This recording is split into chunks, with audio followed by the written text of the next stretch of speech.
الحمدللہ والصلاة والسلام علی رسول اللہ وعلی آلہ وصحبہ ومن محترم بھائیو، السلام علیکم ورحمۃ اللہ وبرکاتہ۔ یہ سیرت نبوی کورس ہے جس کے پہلے کلاس میں ہم دل کی گہرائی سے آپ کا استقبال کرتے ہیں۔ یہ کورس 12 کلاسز پر مشتمل ہوگا۔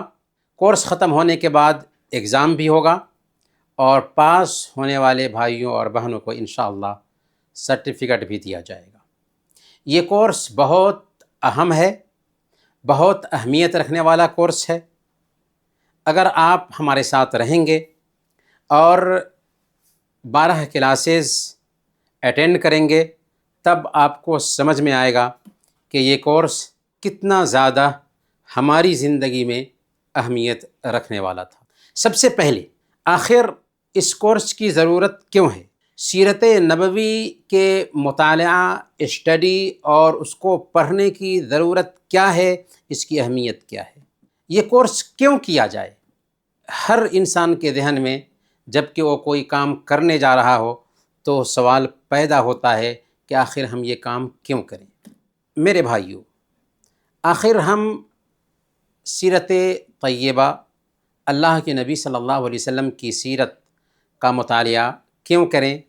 کیا وجہ ہے کہ ہم اللہ کے نبی صلی اللہ علیہ وسلم کی سیرت کا مطالعہ کریں یا اللہ کے نبی صلی اللہ علیہ وسلم کی سیرت کے بارے میں کورس کریں؟ تو اس حوالے سے سب سے پہلی وجہ یہ ہے کہ اللہ کے نبی صلی اللہ علیہ وسلم کی سیرت کیا ہے؟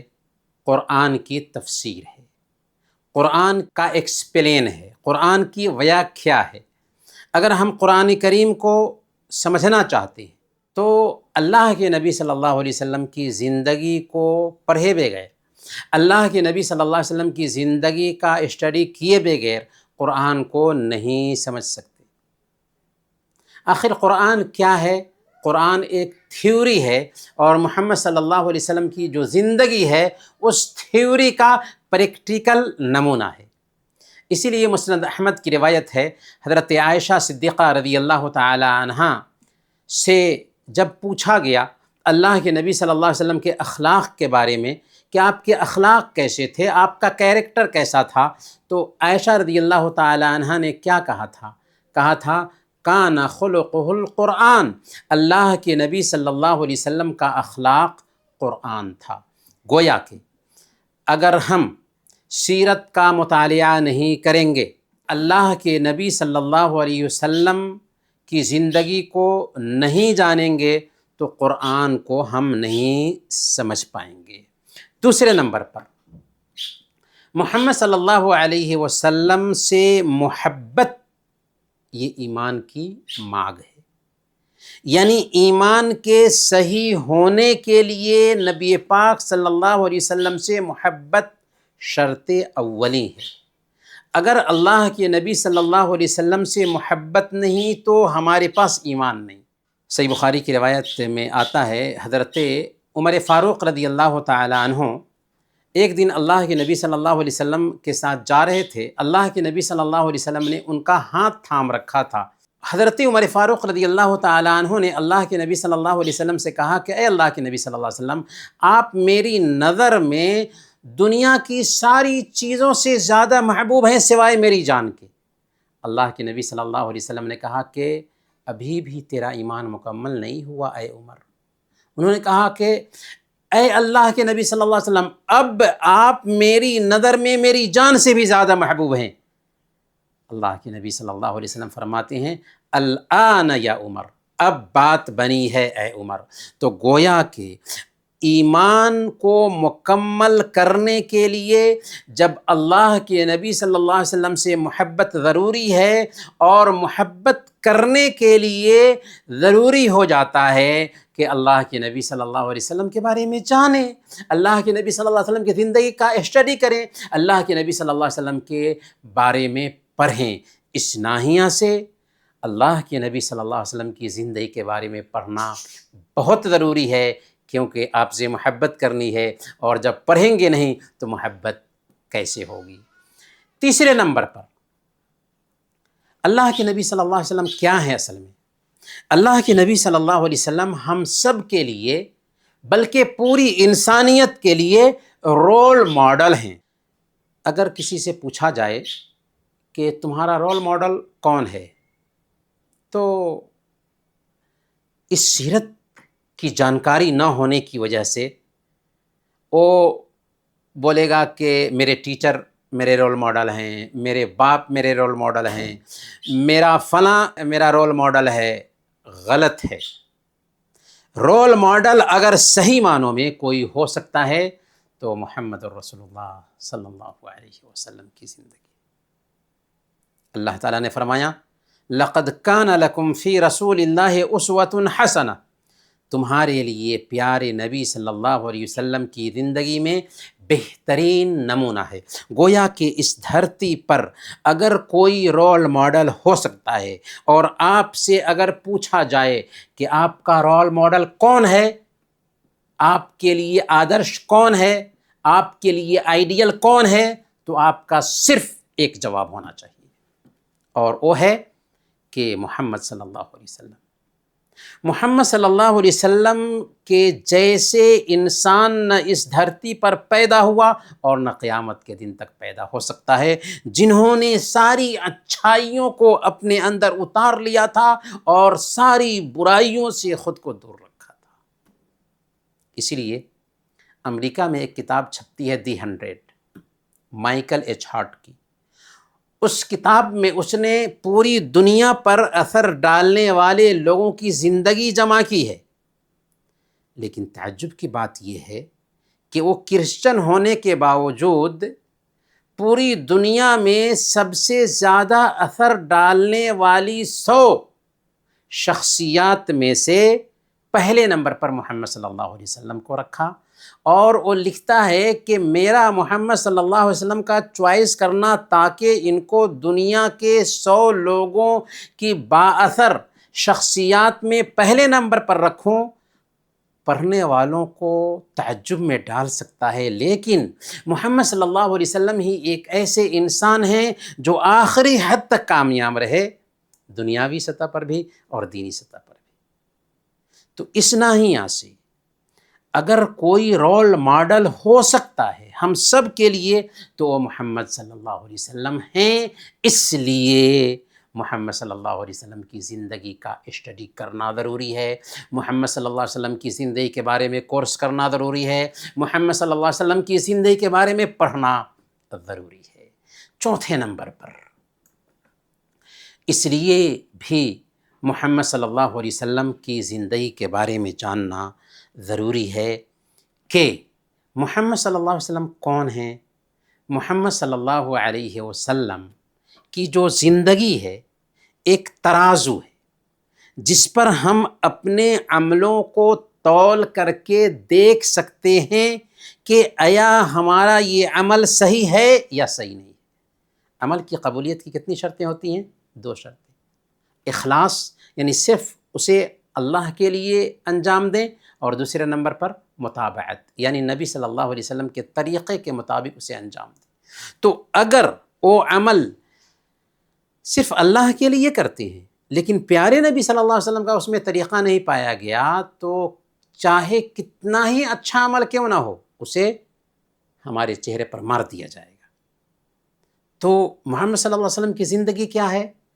ایک ترازو ہے جس پر ہم اپنے عملوں کو تول کر کے دیکھ سکتے ہیں کہ آیا میرا یہ عمل مقبول ہوگا یا نہیں ہوگا۔ اور ظاہر سی بات ہے کہ جب پیارے نبی صلی اللہ علیہ وسلم کی زندگی کا مطالعہ نہیں کریں گے تو کیسے ہم جان پائیں گے کہ ہمارا عمل پیارے نبی صلی اللہ علیہ وسلم کے طریقے کے مطابق ہے۔ 5ویں نمبر پر اسلامی احکام کو سمجھنا ہمارے لیے ضروری ہے۔ نماز پڑھنا ضروری ہے، روزہ رکھنا ضروری ہے، حج کرنا ضروری ہے، زکوٰۃ دینا ضروری ہے، اور دوسرے جو بھی اسلام کے کام ہیں ان کو اپنی زندگی میں اتارنا ضروری ہے۔ جب ان چیزوں کو اپنی زندگی میں اتارنا ضروری ہے تو قرآن میں تو اشارہ ہے، نبی پاک صلی اللہ علیہ وسلم نے حدیث میں بھی کچھ چیزیں بتائی ہیں، لیکن اللہ کے نبی صلی اللہ علیہ وسلم کی زندگی میں عملی شکل میں وہ چیزیں بڑھتی گئی ہیں جب ہم اللہ کے نبی صلی اللہ علیہ وسلم کی زندگی کا مطالعہ کرتے ہیں تو ہمیں نماز کا طریقہ معلوم ہوتا ہے، روزے کا طریقہ معلوم ہوتا ہے، زکوٰۃ کا طریقہ معلوم ہوتا ہے، حج کا طریقہ معلوم ہوتا ہے، زندگی کی تفصیل معلوم ہوتی ہے، معاملات معلوم ہوتے ہیں، اخلاقی رویے معلوم ہوتے ہیں، ماں باپ کے ساتھ کیسے معاملہ کیا جائے، پڑوسیوں کے ساتھ کیسے معاملہ کیا جائے، رشتہ داروں کے ساتھ کیسے معاملہ کیا جائے، بال بچوں کے ساتھ کیسے معاملہ کیا جائے، مسلمانوں کے ساتھ غیر مسلموں کے ساتھ کیسے معاملہ کیا جائے، کیسے کاروبار کیا جائے، کیسے سیاست کی جائے، کیسے راجنیتی کی جائے، ساری چیزوں کا طریقہ ہم اللہ کے نبی صلی اللہ علیہ وسلم کی زندگی سے سیکھتے ہیں۔ تو اس ناحیہ سے پیارے نبی صلی اللہ علیہ وسلم کی زندگی کے بارے میں جاننا بہت ضروری ہے۔ اور آج جو ہے نا انسان بہت سارے مسائل میں الجھا ہوا ہے، مسائل ہی مسائل ہیں، اور انسانیت ان مسائل کا حل ڈھونڈ نہیں پا رہی۔ اللہ کے نبی صلی اللہ علیہ وسلم کی زندگی کا جب ہم اسٹڈی کرتے ہیں تو وہ الجھے ہوئے مسائل جن سے انسانیت آج دو چار ہے، آسانی سے اور بہت ہی مناسب طریقے سے حل ہو جاتے ہیں۔ اللہ کے نبی صلی اللہ علیہ وسلم کی زندگی میں سارے ہمارے الجھے ہوئے مسائل کا حل ہے۔ آپ نے برنارڈ شاہ کا نام سنا ہوگا۔ جارج برنارڈ شاہ لکھتا ہے کہ اگر آج محمد صاحب ہوتے اور دنیا جن جن مسائل سے دوچار ہے ان مسائل کو دیکھتے تو وہ منٹوں میں وہ سارے مسائل کو حل کر دیتے۔ محمد صلی اللہ علیہ وسلم انسانیت کے مکتی داتا ہیں۔ جی ہاں، اللہ کے نبی صلی اللہ علیہ وسلم کی تعلیمات میں ایسے مسائل کے حل پائے جاتے ہیں، انسانیت کو ان مسائل کا حل سمجھ میں نہیں آتا، لیکن اسلام میں اور محمد صلی اللہ علیہ وسلم کی زندگی میں ان سارے مسائل کا حل پایا جاتا ہے۔ تو گویا کہ اللہ کے نبی صلی اللہ علیہ وسلم کی زندگی کا جب ہم اسٹڈی کرتے ہیں تو اس کا فائدہ ہی فائدہ ہمیں ملتا ہے۔ خلاصہ اگر ہم کرنا چاہیں تو 3 باتوں میں اللہ کے نبی صلی اللہ علیہ وسلم کی زندگی کے مطالعے کا خلاصہ کر سکتے ہیں کہ ہمیں اللہ کے نبی صلی اللہ علیہ وسلم کی زندگی کا اسٹڈی کرنے سے کیا فائدہ حاصل ہوتا ہے۔ سب سے پہلے نمبر پر اس کی وجہ سے ہمارا ایمان مضبوط ہوتا ہے۔ جی ہاں، ہمارا ایمان مضبوط ہوتا ہے۔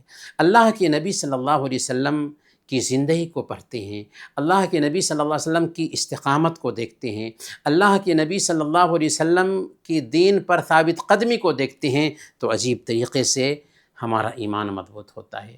اسی طریقے سے اللہ کے نبی صلی اللہ علیہ وسلم کی سیرت کا مطالعہ کرنے کی وجہ سے ہمارے اخلاق اچھے ہوتے ہیں۔ اللہ کے نبی صلی اللہ علیہ وسلم نے کیا کہا کہ ہمیں اچھے اخلاق کو اس کے شیخر تک، اس کی اونچائی تک پہنچانے کے لیے ہی بھیجا گیا ہے۔ گویا کہ جب ہم اللہ کے نبی صلی اللہ علیہ وسلم کی زندگی کا اسٹڈی کریں گے تو ہمارے اخلاق صحیح ہوں گے، بلکہ اللہ کے نبی صلی اللہ علیہ وسلم کی زندگی کامیابی کا راستہ ہے۔ دنیا میں کامیابی کہ سکون کی زندگی ملتی ہے، اور مرنے کے بعد کی کامیابی، آخرت کی زندگی بہتر ہوگی اور دنیا بھی بہتر ہوگی، کیونکہ اللہ کے نبی صلی اللہ علیہ وسلم کے علاوہ کوئی راستہ ہی نہیں ہے جس کو اختیار کر کے ایک انسان کامیاب ہو سکے۔ صحیح مسلم کی روایت ہے، اللہ کے نبی صلی اللہ علیہ وسلم نے بیان فرمایا، والذی نفسی بیدہ لا یسمع بی احد من هذه الامہ یہودی ولا نصرانی ثم یموت ولم یؤمن بالذی ارسلت بہ الا کان من اصحاب النار۔ قسم ہے اس ذات کی جس کے ہاتھ میں میری جان ہے، جو کوئی بھی اس امت کا، چاہے وہ یہودی ہو یا عیسائی ہو، میرے پیغام کے بارے میں سنتا ہے اور مجھ پر ایمان لائے بغیر مر جاتا ہے، وہ جہنم میں جائے گا۔ تو یہ فائدہ ہے اللہ کے نبی صلی اللہ علیہ وسلم کی سیرت کے مطالعہ کا۔ اب آئیے ذرا ہم یہ جانتے ہیں کہ اللہ کے نبی صلی اللہ علیہ وسلم کی سیرت کے بارے میں اگر ہم پڑھنا چاہتے ہیں تو کون کون سی کتابیں ہیں جن کا ہم اسٹڈی کر سکتے ہیں۔ تو ہم بالکل آسان کتابوں کے نام لکھوائیں گے تاکہ آسانی سے ان کتابوں کا اسٹڈی کر کے اللہ کے نبی صلی اللہ علیہ وسلم کی سیرت کا آپ مطالعہ کر سکیں اور اللہ کے نبی صلی اللہ علیہ وسلم کی سیرت کے بارے میں جانکاری حاصل کر سکیں۔ سب سے پہلے سید سلیمان ندوی رحمۃ اللہ علیہ کی کتاب ہے رحمت عالم، بہت ہی مختصر کتاب ہے، بچوں کے لیے یہ کتاب لکھی گئی ہے، تو ہمیں مختصر کتاب کے ذریعہ اللہ کے نبی صلی اللہ علیہ وسلم کی سیرت کا اچھا خاصا نالج ہو سکتا ہے۔ اسی طریقے سے بالکل چھوٹی کتاب ہے، قاضی سلیمان منصور پوری رحمۃ اللہ علیہ کی کتاب ہے مہر نبوت۔ مہر نبوت بالکل پتلی کتاب ہے، بالکل آسان کتاب ہے، اور اس میں قاضی سلیمان منصور پوری رحمۃ اللہ علیہ نے بہت ہی پوائنٹ کی باتیں نقل کی ہیں۔ اگر اس کتاب کو پڑھتے ہیں تو اللہ کے نبی صلی اللہ علیہ وسلم کی سیرت کے بارے میں بہت کچھ جان لیں گے۔ اور مولانا صفی الرحمن مبارک پوری رحمۃ اللہ علیہ کی ایک مختصر کتاب ہے تجلیات نبوت۔ تجلیات نبوت ہندی زبان میں بھی اس کا ترجمہ پایا جاتا ہے، پہلے تو عربی میں لکھا پھر اردو میں ترجمہ کیا، تجلیات نبوت۔ تو یہ کتاب بھی مختصر ہے اور آسانی سے اللہ کے نبی صلی اللہ علیہ وسلم کی سیرت کا اس کے ذریعہ ہم مطالعہ کر سکتے ہیں۔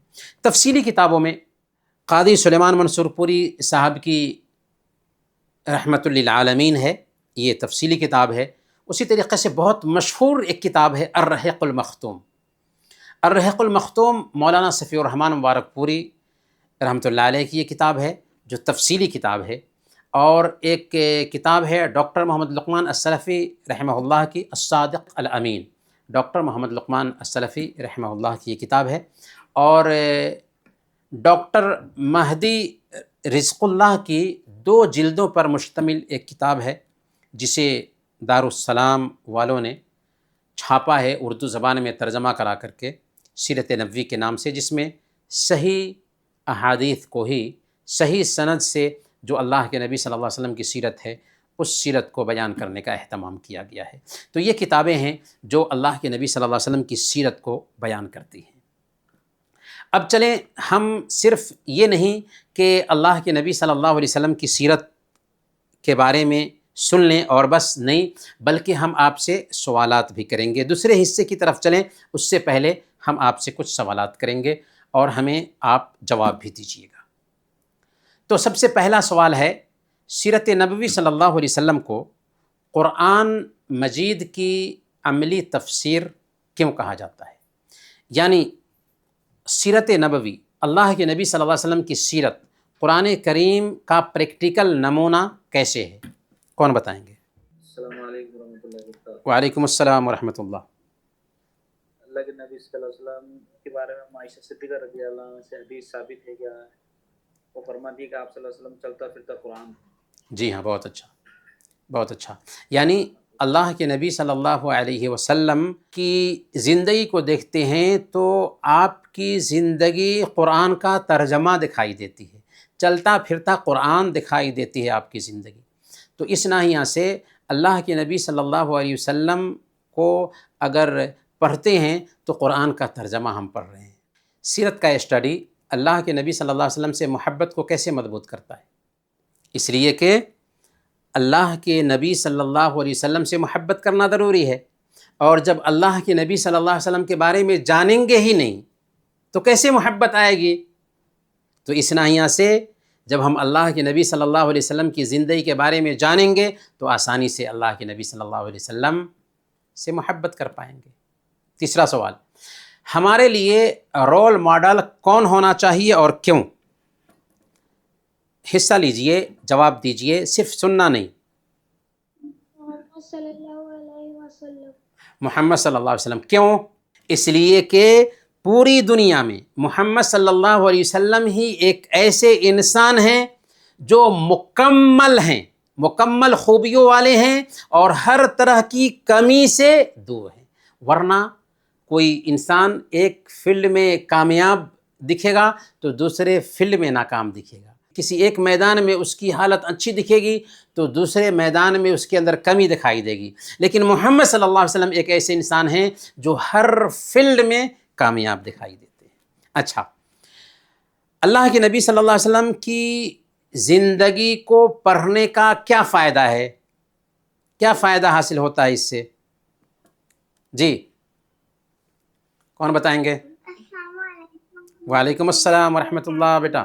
جی اللہ کے نبی صلی اللہ علیہ وسلم کی زندگی کو پڑھنے کا کیا فائدہ ملتا ہے ہم کو بیٹا؟ دین کے راستے پہ چلنا۔ ہاں بہت اچھا، ماشاء اللہ۔ نام کیا ہے آپ کا؟ جویریہ یاس۔ ماشاء اللہ، بہت خوب، بہت اچھا۔ یعنی دین کے راستے پر چلنا آسان ہو جاتا ہے، اچھا فائدہ ہے۔ اسی طریقے سے ایمان میں پختگی آتی ہے، اخلاق اچھے ہوتے ہیں، کامیابی کا راستہ ملتا ہے۔ اچھا، سیرت کی کئی کتابوں کے نام ہم نے بتائے ہیں، ان میں سے 2 کتابوں کے نام بتائیں۔ رحمت عالم، رحمت عالم، مہر نبوت۔ مہر نبوت، بہت اچھا، ماشاء اللہ، بہت خوب، بہت خوب۔ اب ہم چلتے ہیں آگے کی طرف۔ نبوت کی تاریخ ایک عظیم سفر۔ جس طرح ایک انجینئر کوئی الیکٹرانک سامان بناتا ہے تو اس کے استعمال کرنے کا طریقہ بھی بتاتا ہے، بالکل ویسے ہی اللہ رب العالمین نے انسانوں کو پیدا کیا تو انسانوں کو کیسے زندگی گزارنا تھا، زندگی گزارنے کا طریقہ بھی بتایا۔ یہ طریقہ کیسے بتایا؟ ظاہر سی بات ہے کہ سب سے پہلے اس دھرتی پر انسانوں کے ایک جوڑا کو بسایا جن کو آدم اور حوا کہتے ہیں۔ انہیں دونوں میاں بیوی سے انسانیت کی شروعات ہوتی ہے۔ ہندو مذہب کی کتابوں میں انہیں منو اور شتروپا کہا جاتا ہے۔ عیسائیوں اور یہودیوں کے ہاں ایڈم اور ایو ان کو کہا جاتا ہے، اور قرآن نے آدم اور حوا ان کا نام بتایا ہے۔ حضرت آدم علیہ السلام کو اللہ تعالیٰ نے جب پیدا کیا تو انہیں چیزوں کے نام بتا دیے اور فرشتوں پر فضیلت عطا فرمائی، اور فرشتوں کو کہا کہ آدم علیہ السلام کو سجدہ کریں۔ یہ سجدہ جو تھا یہ رسپیکٹ کا سجدہ تھا، یعنی اللہ تعالیٰ کے حکم سے تھا، اور آدم علیہ السلام کی شریعت میں رسپیکٹ کا سجدہ جائز تھا، لیکن ہماری شریعت میں تعظیمی سجدہ، رسپیکٹ کا سجدہ بھی حرام ہے، ناجائز ہے۔ یعنی اگر کوئی آدمی یہ کہے کہ نہیں میں عبادت کے طور پر فلاں کے سامنے نہیں جھکتا بلکہ رسپیکٹ کے طور پر جھکتا ہوں، یہ بھی حرام ہے، یہ بھی ناجائز ہے۔ اللہ کے نبی صلی اللہ علیہ وسلم نے بیان فرمایا لو كنت آمر احدا ان يسجد لاحد لامرت المرأة ان تسجد لزوجها، اگر میں کسی کو حکم دیتا کہ کسی دوسرے کو سجدہ کرے تو ایک عورت کو حکم دیتا کہ وہ اپنے شوہر کو سجدہ کرے۔ تو اسلام میں رسپیکٹ کا بھی سجدہ جائز نہیں۔ برکیف سارے فرشتوں نے اللہ کے حکم کو سنتے ہوئے آدم علیہ السلام کو سجدہ کیا، لیکن ابلیس نے سجدہ کرنے سے انکار کیا۔ ابلیس کون تھا؟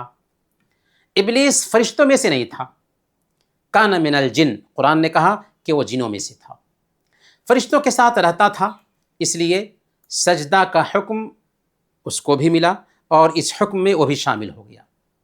لیکن ابلیس نے سجدہ کیا نہیں، اس نے کہا کہ مجھے آگ سے بنایا گیا ہے، آدم کو مٹی سے بنایا گیا ہے، میں کیوں سجدہ کروں؟ نافرمانی کی، جس کی وجہ سے ابلیس دھتکارا گیا۔ جب دھتکارا گیا تو اللہ تعالیٰ نے کیا کہا ابلیس سے کہ اب تم دھتکارے گئے ہو، اب تم ہماری نظر سے گر چکے ہو۔ تو ابلیس نے اللہ سے ریکویسٹ کیا رب انذرنی الی یوم یبعثون، کہ اے اللہ مجھے قیامت کے دن تک مہلت دے، یعنی زندگی دے۔ چنانچہ اللہ تعالیٰ نے ابلیس کو قیامت کے دن تک زندگی دے دی۔ ابلیس آج بھی زندہ ہے اور لوگوں کو گمراہ کرنے میں لگا ہوا ہے۔ یہ ابلیسی چال ہے کہ دنیا کی بڑی تعداد آج بھی اللہ کے دین سے دور ہے۔ ابلیس کی یہ پلاننگ ہے جس کی وجہ سے ایسا چل رہا ہے، اور اس نے قسم کھائی کہ اے اللہ ہم تیرے بندوں کو گمراہ کریں گے اور اکثر لوگوں کو شکر گزار نہیں پائے گا، اور اپنی پلاننگ میں ابلیس کامیاب ہے۔ لیکن اللہ نے کہا تھا کہ جو میرے نیک بندے ہوں گے وہ تیرے جال میں نہیں پھنسیں گے۔ برکیف شیطان کو موقع مل گیا، آدم علیہ الصلاۃ والسلام کی اولاد کو گمراہ کرنے کا۔ چنانچہ شیطان اور ابلیس موقع پاتے ہی آدم علیہ الصلاۃ والسلام کے پیچھے لگ گیا۔ آدم علیہ الصلاۃ والسلام کو جب اللہ تعالیٰ نے پیدا کیا تو ان کی بیوی کو بھی ان کی پچھلی کی ہڈی سے پیدا کیا اور ان دونوں کو جنت میں بسایا۔ ابلیس کو اچھا نہیں لگا کہ آدم اور ان کی بیوی جنت میں رہیں، تو اس نے ایک ترکیب سوچی اور آدم اور حوا کے پاس جا کر کے کہنا شروع کر دیا کہ دیکھو، اللہ نے تمہیں جنت میں بسایا ہے اور ایک درخت کا پھل کھانے سے منع کیا ہے۔ جانتے ہو کیوں؟ اس لیے منع کیا ہے کہ ایسا نہ ہو کہ تم جنت کے ہمیشہ ہمیش کے لیے باسی بن جاؤ۔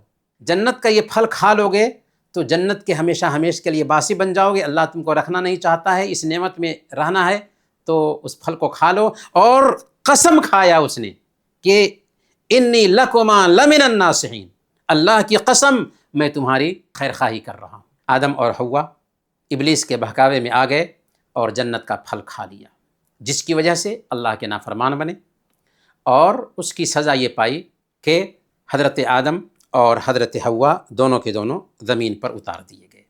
کہاں اتارے گئے اس کے بارے میں کوئی اوتھینٹک روایت نہیں ملتی ہے، لیکن بہرحال زمین پر اتار دیے گئے۔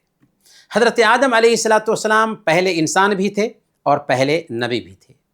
انہوں نے اپنی اولاد کو صرف ایک اللہ کی عبادت کی طرف بلایا تھا اور ایک اللہ کی عبادت کی طرف دعوت دی تھی۔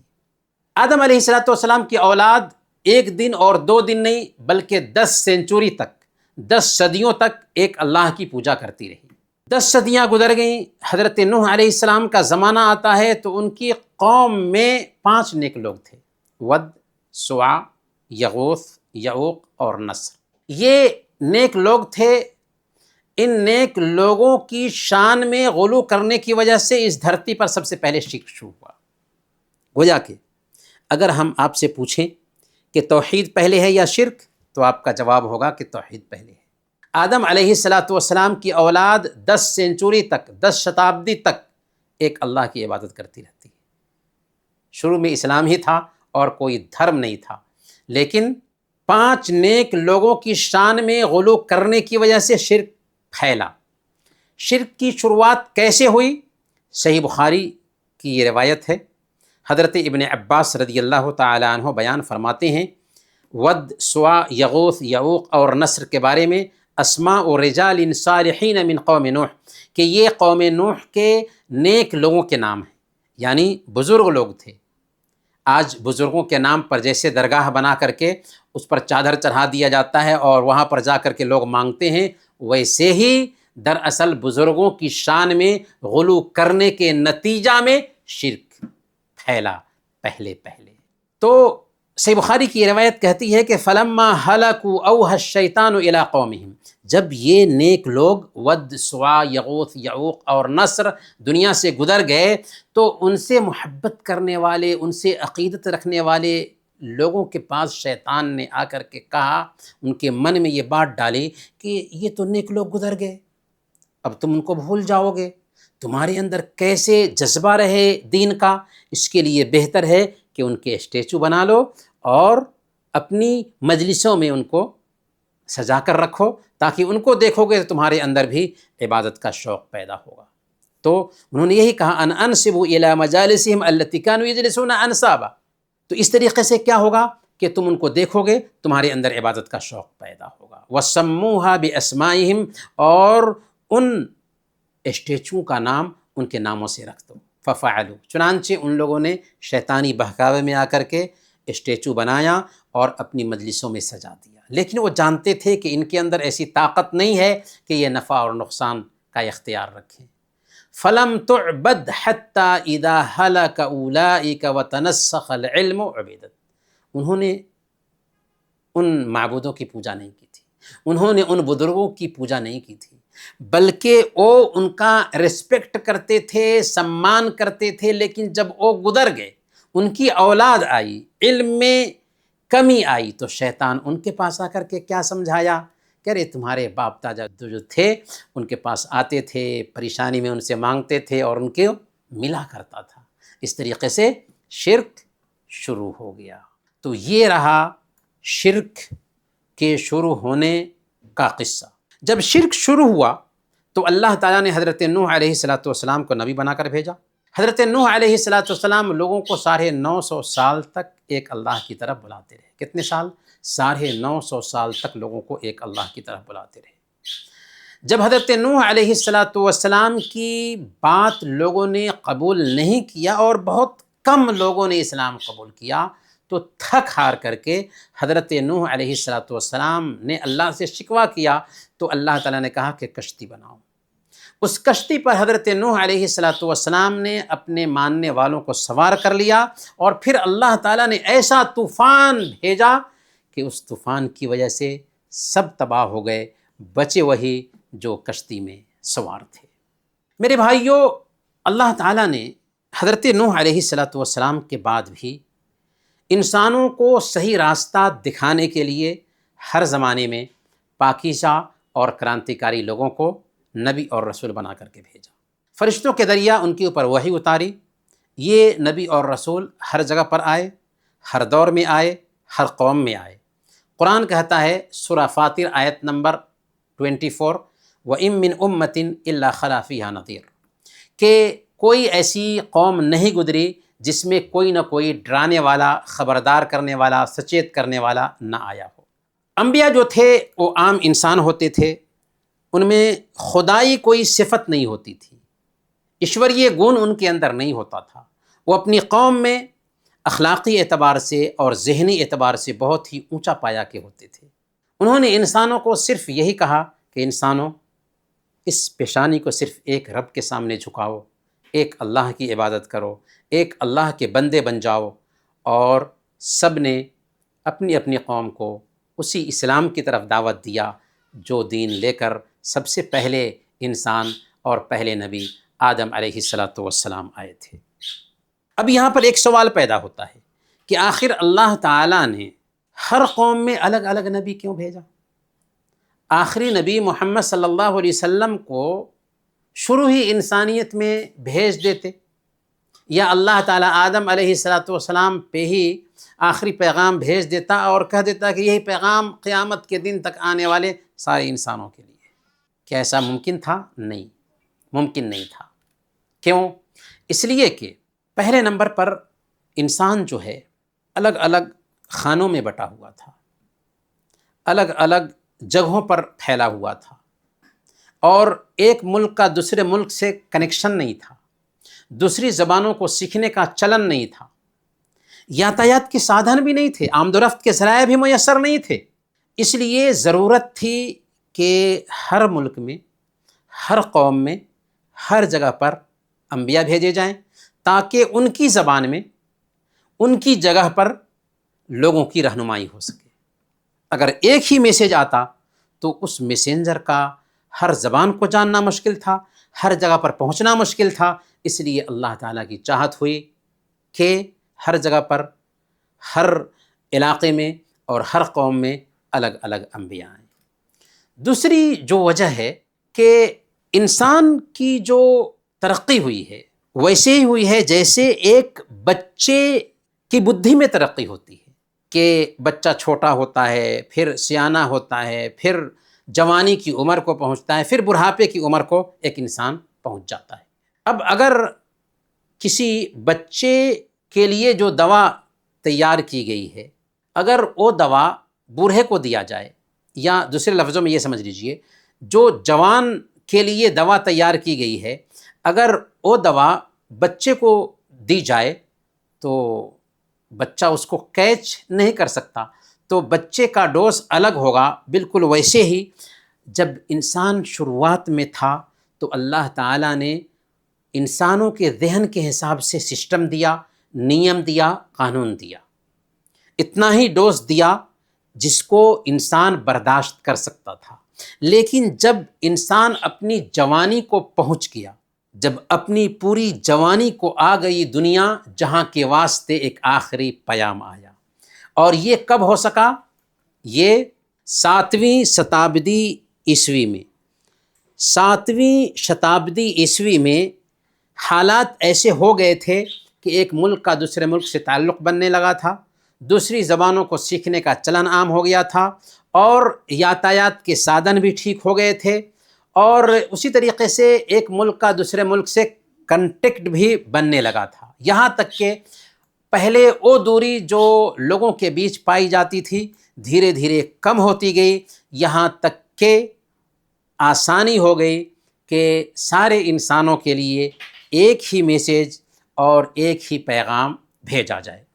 اب سوال یہ ہے کہ اللہ کے نبی صلی اللہ علیہ وسلم جب پیغام لے کر آتے ہیں انسانوں کے بیچ مکہ کی دھرتی پر، تو اس وقت سماج کا کیا حال تھا، کس حالت کو پہنچ چکی تھی دنیا، اس کو بھی جاننا بہت ضروری ہے۔ سب سے پہلے اگر ہم عربوں کو دیکھیں تو مکہ جہاں پر حضرت ابراہیم علیہ السلام نے اللہ تعالیٰ کی عبادت کے لیے ایک گھر بنایا تھا جس کو آج ہم خانہ کعبہ کے نام سے جانتے ہیں، وہاں بت پرستی عام ہو چکی تھی۔ جزیرے عرب میں خاص طور پر مکہ میں سب سے پہلے بتوں کو لانے والا کون تھا؟ عمر بن لحی الخدائی، یہ پہلا انسان ہے جو مکہ میں بتوں کو لا کر کے سجاتا ہے۔ اس سے پہلے مکہ کے لوگ ابراہیم علیہ السلام کے دین پر تھے، دین حنیف پر تھے، لیکن قریش کا سردار عمر بن لحی الخدائی جاتا ہے سیریا، اور سیریا سے لوٹ کر کے جب آتا ہے تو وہ اپنے ساتھ حبل نام کا ایک بت لے کر آتا ہے۔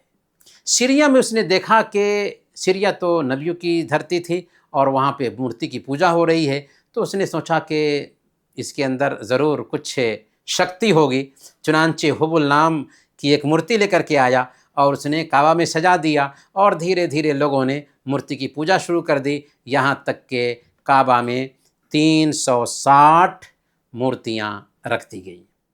اس کے ساتھ ساتھ اگر ہم دیکھیں تو زمانے جاہلیت میں عرب سماج کا جو حال تھا وہ بہت ہی برا تھا۔ صحیح بخاری کی روایت ہے، حضرت ابو رجا العطاردی رحمۃ اللہ علیہ کہتے ہیں کہ ہم زمانے جاہلیت میں پوجا کے لیے کوئی پتھر نہ پاتے تو مٹی کا ایک ڈھیر ہی بنا لیتے تھے، پھر ایک بکری لاتے اور اس ڈھیر پر بکری کا دودھ دہتے اور اس کے ارد گرد چکر لگاتے تھے، یعنی پوجا کرتے تھے۔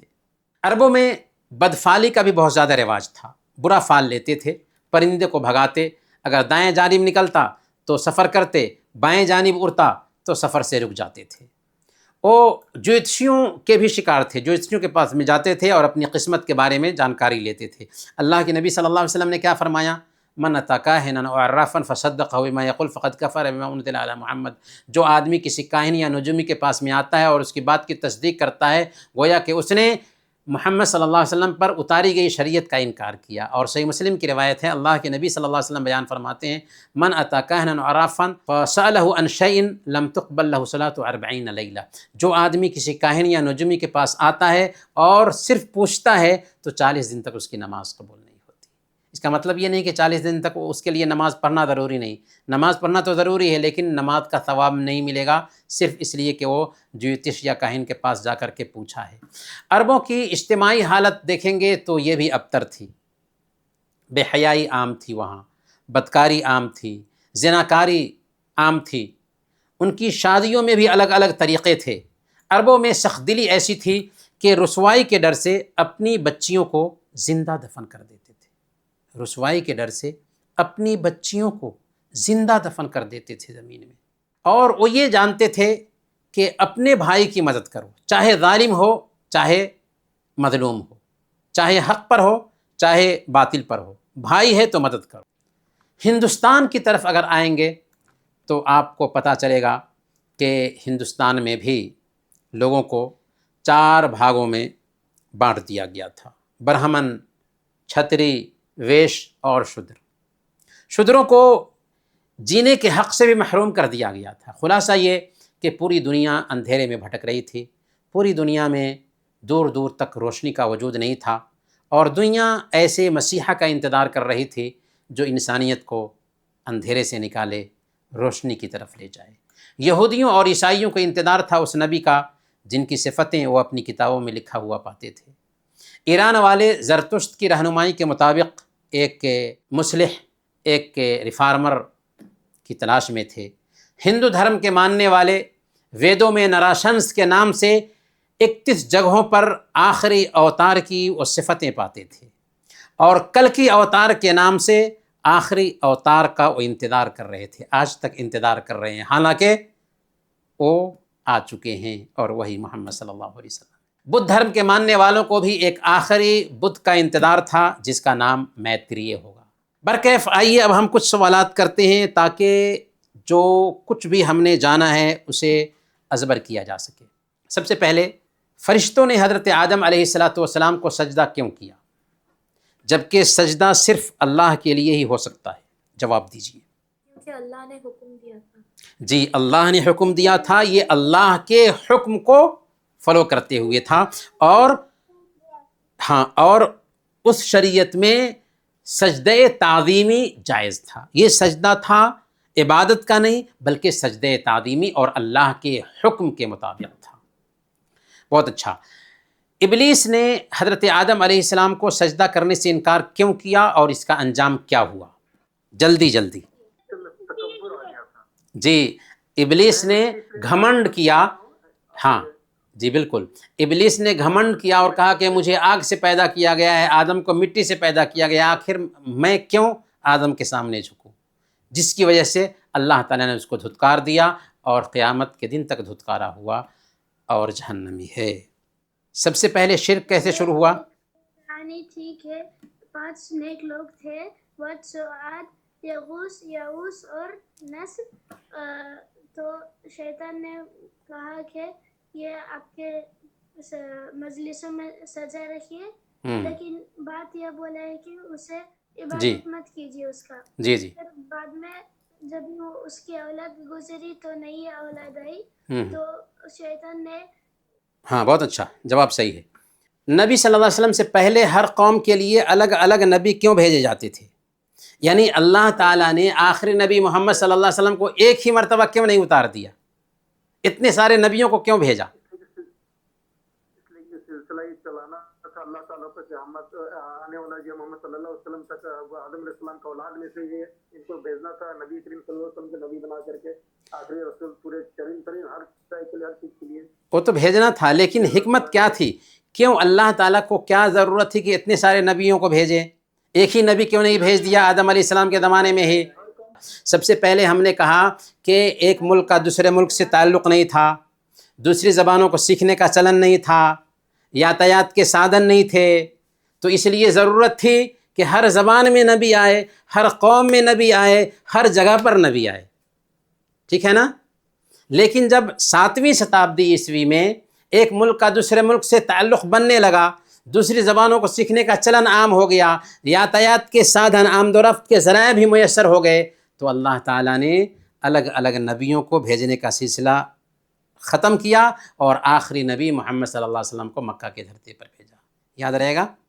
بہت اچھا، سب سے پہلے مکہ میں شرک کیسے پھیلا؟ کس نے شرک پھیلایا؟ عمر بن لحی الخدائی وہ پہلا شخص ہے جو سیریا گیا، وہاں سے حبل نام کی ایک مورتی لایا اور کعبہ میں لٹکا دیا، اور اس کے بعد مورتی کی پوجا شروع ہو گئی، ورنہ اس سے پہلے کعبہ میں ایک اللہ کی عبادت ہوتی تھی، لوگ ابراہیمی دین پر تھے۔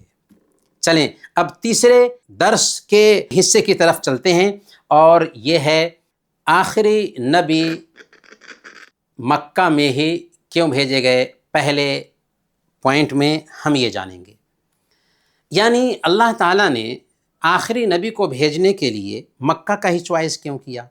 کسی اور دھرتی کا چوائس کیوں نہیں کیا؟ تو اس کا جواب یہ ہے کہ آج جغرافیائی تحقیق یہ ثابت کرتی ہے کہ مکہ مکرمہ پوری دنیا کے سینٹر میں ہے، پوری دنیا کے بیچ و بیچ ہے۔ اس تحقیق کا سہرا، اس تحقیق کا کریڈٹ ایک مسلمان ویگیانک، ایک مسلمان سائنٹسٹ ڈاکٹر حسین کمال الدین کے سر جاتا ہے۔ سن 1977 عیسوی میں ڈاکٹر حسین کمال الدین نے قبلہ کی سمت کی تعین کے لیے اس نے ایک کیمپس تیار کیا، اس کے بعد ایک جغرافیائی نقشہ تیار کر کے تحقیق شروع کی۔ ابتدائی تحقیق میں ہی جب اس نے پہلی لکیر کھینچا اور اس پر 5 بر اعظموں کا نقشہ بنایا تو غیر شعوری طور پر اس کے سامنے یہ تحقیق آئی کہ مکہ مکرمہ پوری دنیا کے بیچ میں واقع ہے۔ اور ظاہر سی بات ہے کہ جب مکہ پوری دنیا کے بیچ میں واقع ہے تو آخری میسیج جو تمام دنیا والوں کے لیے تھا اس کا سینٹر میں آنا مناسب تھا، تاکہ پورا پچھم اتر دکھن ہر طرف آسانی سے یہ میسیج پھیل سکے۔ دوسری بات یہ کہ عرب ہر طرح کی برائیوں میں لت پت تھے، اس کے باوجود ان کے اندر بہت ساری خوبیاں بھی تھیں۔ وہ بہادر تھے، وہ نڈر تھے، وہ سخی اور داتا تھے۔ ان کے اندر سخاوت ایسی پائی جاتی تھی کہ اگر ان کے پاس کوئی مہمان آتا اور کھلانے کے لیے کچھ بھی نہ ہوتا تو اس سواری کو ہی ذبح کر دیتے تھے جس پر وہ سواری کیا کرتے تھے، مہمان کے ستکار کے لیے، مہمان کی تعظیم کے لیے۔ اور وہ وعدہ کے بڑے پکے تھے، جو بول دیتے وہ بات پتھر کی لکیر ثابت ہوتی تھی، کبھی وعدہ خلافی نہیں کرتے تھے۔ ان کے اندر خودداری بھی بہت بڑی تھی، عزت نفس ان کے اندر کوٹ کوٹ کر پائی جاتی تھی، اور عالمی میسیج کے لیے ایسے ہی لوگوں کی ضرورت تھی۔ چنانچہ اللہ کے نبی صلی اللہ علیہ وسلم کو اللہ تعالیٰ نے جو ساتھی دیا یہ بھی چنے ہوئے لوگ تھے۔ جیسے اللہ نے آخری نبی کا چوائس کیا ویسے ہی آخری نبی کے ساتھیوں کا بھی چوائس کیا۔ ایسے لوگ دھرتی پر نہ پیدا ہوئے اور نہ قیامت کے دن تک پیدا ہو سکتے ہیں۔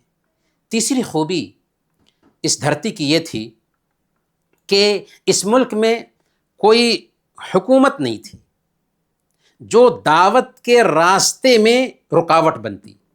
پورے عرب میں مکہ ایک ایسا شہر تھا کہ وہاں پر الگ الگ قبیلوں کی سرداری تھی، وہاں پر قبیلے حکومت کرتے تھے، قبیلوں کی سرداری ہوا کرتی تھی، کوئی خاص بادشاہت نہیں تھی۔ ورنہ ہم دیکھتے ہیں انبیاء کی تاریخ میں کہ بادشاہوں نے کتنے نبیوں کو قتل کر دیا۔ اللہ تعالیٰ کی چاہت ہوئی کہ آخری میسیج جہاں پر ہو وہاں پر سرداری پائی جائے، اور اللہ کے نبی صلی اللہ علیہ وسلم سردار کے گھرانے میں پیدا ہوتے ہیں۔ یہ بہت بڑی چیز تھی کہ اللہ کے نبی صلی اللہ علیہ وسلم اونچے خاندان میں جنم لیتے ہیں۔ اور پھر ایک عجیب خوبی یہ بھی تھی، محمد صلی اللہ علیہ وسلم کے اچھا خاندان میں پیدا ہونے کے ساتھ ساتھ ایک عجیب خوبی یہ تھی کہ اللہ کے نبی صلی اللہ علیہ وسلم کی جو زبان تھی وہ عربی زبان تھی۔ عربوں کی جو زبان تھی وہ عربی زبان تھی، اور عربی زبان میں ایسی شیرینی ہے، ایسی مٹھاس ہے کہ کم لفظوں میں زیادہ سے زیادہ میسیج کو سمیٹا جا سکتا ہے۔ اور آخری کتاب کے لیے جو کتاب خود پوری دنیا کے لیے زندہ معجزہ بننے والی تھی، قرآن کریم زندہ معجزہ ہے، اس کے لیے اسی عربی زبان کی ضرورت تھی۔ تو اس ناحیہ سے ضرورت تھی کہ اللہ کے نبی صلی اللہ علیہ وسلم مکہ ہی میں آئے۔ اب ہم محمد صلی اللہ علیہ وسلم کے خاندان پہ ایک نظر ڈالتے ہیں۔ محمد صلی اللہ علیہ وسلم کا جو خاندان ہے اس کی نسبت حضرت ابراہیم علیہ السلام کی طرف ہے، یعنی ابراہیم علیہ السلام کے ایک بیٹے تھے اسماعیل علیہ السلام۔ اسماعیل علیہ السلام کی اولاد میں سے محمد صلی اللہ علیہ وسلم آتے ہیں، کیونکہ ابراہیم علیہ السلام نے حضرت اسماعیل علیہ السلام کو ان کی ماں ہاجرہ علیہ السلام کے ساتھ مکہ کی دھرتی پر بسایا تھا۔ آپ نے وہ قصہ سنا ہوگا کہ جب بسایا تو کھانے پینے کی چیزیں ختم ہو گئیں تو اللہ تعالیٰ نے زمزم جاری کیا تھا اسماعیل علیہ السلام اور ہاجرہ علیہ السلام کی پیاس بجھانے کے لیے، بھوک مٹانے کے لیے۔ پھر اللہ کے حکم سے حضرت ابراہیم اور حضرت اسماعیل علیہ السلام نے وہیں پر خانہ کعبہ بنایا تھا، جسے صرف ایک اللہ کی عبادت کے لیے دونوں نے بنایا تھا۔ گویا کہ خانہ کعبہ ایک اللہ کی عبادت کے لیے بنایا گیا تھا، مورتی بعد میں اس میں سجائی گئی۔ اسماعیل علیہ السلام کی اولاد مکہ میں اور اس کے آس پاس پھیلنے لگی. انہیں کی اولاد میں سے قریش خاندان بھی نکلا. قریش کا پہلا سردار قصی بن کلاب تھا. کیا نام تھا اس کا؟ قصی بن کلاب. قصی بن کلاب، اس کے پاس 3 بیٹے تھے. ان میں سے ایک کا نام تھا عبد مناف. عبد مناف کے پاس 6 بیٹے تھے، جن میں سے ایک کا نام تھا ہاشم. ہاشم کون تھے؟ اللہ کے نبی صلی اللہ علیہ وسلم کے پردادا تھے. ہاشم کے بیٹے ہی کا نام عبد المطلب تھا. اور عبد المطلب کون تھے؟ اللہ کے نبی صلی اللہ علیہ وسلم کے دادا تھے، اور جو قریش کے سردار بھی تھے. گویا کہ اللہ کے نبی صلی اللہ علیہ وسلم سردار گھرانے میں پیدا ہوتے ہیں. اس کے بعد 2 اہم واقعات ہیں. ان واقعات کو ہم جانیں گے، لیکن آج نہیں، اگلے ہفتہ. اس سے پہلے ہم آپ سے سوالات کرتے ہیں اور پھر اس درس کو ختم کریں گے. اللہ تعالیٰ نے آخری نبی محمد صلی اللہ علیہ وسلم کو عرب کی دھرتی پر ہی کیوں بھیجا؟ جی، محمد صلی اللہ علیہ وسلم عرب کی دھرتی پر ہی کیوں آئے؟ مکہ میں ہی کیوں آئے؟ کسی اور دوسری جگہ پر کیوں نہیں آئے؟ یہاں تک کہ میں سمجھتا ہوں کہ قرآن کو اتارنا تھا. 4 وجہیں ہم نے بتائی ہیں، ان کو یاد رکھیے. پہلے نمبر پر اس لیے کہ مکہ مکرمہ پوری دنیا کا سینٹر ہے، اور ڈاکٹر حسین کمال الدین جیسے سائنٹسٹ نے یہ تحقیق کر کے ثابت کیا کہ مکہ پوری دنیا کے سینٹر میں واقع ہے، اور جب میسیج ساری دنیا کے لیے تھا تو ساری دنیا کے سینٹر میں آنا ضروری تھا. دوسری بات یہ کہ عرب بہت ساری خرابیوں کے باوجود بہادر تھے، نڈر تھے، سخی تھے، داتا تھے. ان کے اندر بڑی سخاوت پائی جاتی تھی، وعدہ کے پکے تھے، جو بول دیتے وہ بات پتھر کی لکیر ثابت ہوتی، اور بہت خوددار تھے. اور آخری میسیج کے لیے ایسے ہی لوگوں کی ضرورت تھی، جگہ کے اعتبار سے اور پھر فرد کے اعتبار سے بھی مکہ ہی مناسب تھا کہ یہاں پر آخری میسیج آئے. اور حکومت کے اعتبار سے بھی دیکھیں تو مکہ کی دھرتی بہت مناسب تھی کہ یہاں پر قبیلوں کی سرداری تھی. کوئی بادشاہ نہیں تھا کہ فوراً اٹھ کر کے اس میسیج کے خلاف آواز اٹھاتا. اور چوتھی جو اہم خوبی ہے وہ یہ ہے کہ ان کی زبان عربی تھی، جس کے اندر شیرینی پائی جاتی ہے، مٹھاس پائی جاتی ہے. کم لفظوں میں زیادہ سے زیادہ میسیج کو سمو لینے والی زبان ہے. اور آخری معجزہ کے لیے، زندہ معجزہ کے لیے، قرآن کریم کے لیے ایسی ہی زبان کی ضرورت تھی. یہ 4 بنیادی بات ہے جس کو ہمیں دھیان میں رکھنا چاہیے کہ آخر کس وجہ سے آخری نبی محمد صلی اللہ علیہ وسلم کو مکہ ہی میں بھیجا گیا. بھائیوں اور بہنوں، مجھے بہت خوشی ہے کہ آپ لوگوں نے اس کلاس میں اب تک ہمارے ساتھ وقت دیا. آپ سے گزارش ہے کہ اس کورس میں رجسٹریشن کر لیجئے. یہ کورس جیسا کہ ہم نے بتایا کہ 12 کلاسز پر مشتمل ہوگا، اور کورس ختم ہونے کے بعد انشاءاللہ ایگزام ہوگا، اور پھر سرٹیفکیٹ بھی دیا جائے گا IPC کی طرف سے. تو آپ سب رجسٹریشن کر لیں. اگر آپ کے پاس لنک نہیں ہے تو ہم لنک بھیج دیں گے، رجسٹریشن کریں. جو بھائی ہمیں سن رہے ہیں، ہمارا نمبر ہے تو ہم سے رابطہ کر کے لنک لے سکتے ہیں اور رجسٹریشن کر لیں، تاکہ فائدہ ہو آپ کو. بعد میں بھی آپ کو سرٹیفکیٹ مل جائے گا، اور ہم ایک جذبہ بھی پائیں گے سیکھنے کا. تو انہی باتوں کے ساتھ ہم اپنی بات ختم کرتے ہیں، اور اللہ تعالیٰ سے دعا کرتے ہیں کہ اللہ تعالیٰ ہم سب کو جو کچھ بھی ہم نے سنا ہے ان کو یاد کرنے اور ان کو اپنی زندگی میں اتارنے کی توفیق عطا فرمائیں. آمین. وصلی اللہ علی نبینا محمد وعلی آلہ وصحبہ اجمعین.